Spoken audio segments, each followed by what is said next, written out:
At lastly, to Miss Alice, kung may intention ka bang magsabi ng totoo dito, please lang po, sabihin mo na yan lahat. Yung totoo lamang po.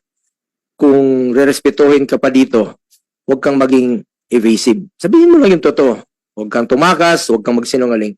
Just tell the truth. Yung totoo lamang po. You have the floor. Last 6 minutes ng ating hearing. If you could take 5 minutes sa first round natin and the chair will take the last minute. You have the floor, Sen. Bongo. Salamat, Madam Chair. Nandito tayo ngayon, no? Para malaman ng katotohanan. Tandaan natin na ang katotohanan lang ang kakampi at poprotekta sa iyo, Miss Alice Guo. Huwag mo sayangin yung oportunidad na binigay sa iyo namin dito sa Senado. Just tell the truth. Yung totoo lamang po.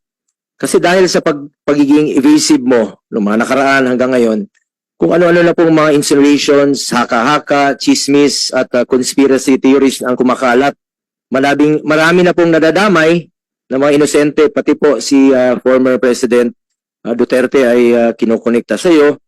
Ayoko na sana bigyan ng panahon ng mga chismis, pero since nandito ka na at cited in contempt ka na, ayaw mo rin naman sagutin ang mga tanong ng mga kasamahan ko rito, mabuti nang klaruhin mo ang iba't ibang mga aligasyon. Total, di naman ito connected sa mga kaso mo. I'm here not to defend former President Duterte, but to tell the truth. Sa pagkakilala ko po sa kanya, knowing former President Duterte for the longest time when he was still the mayor of Davao, hindi talaga pumapayag ng illegal yon.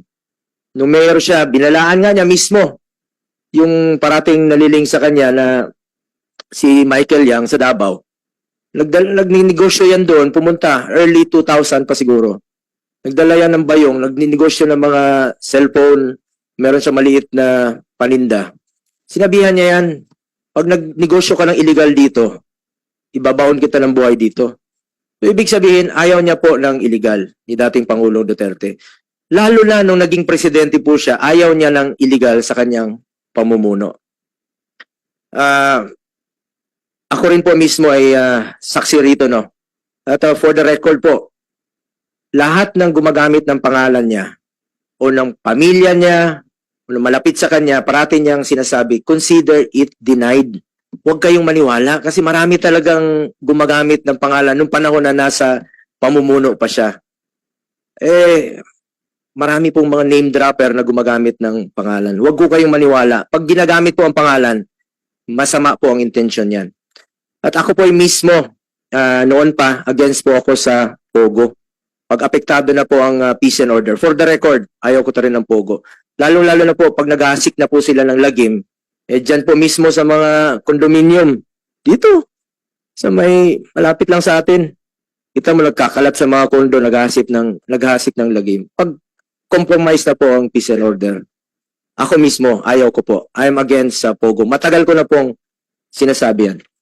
At lastly, to Miss Alice, kung may intention ka bang magsabi ng totoo dito, please lang po, sabihin mo na yan lahat. Yung totoo lamang po. Kung rerespetuhin ka pa dito, huwag kang maging evasive. Sabihin mo lang yung totoo. Huwag kang tumakas, huwag kang magsinungaling. Just tell the truth. Yung totoo lamang po. Salamat, Madam Chair. Salamat kaayo, Sen. Bong. So before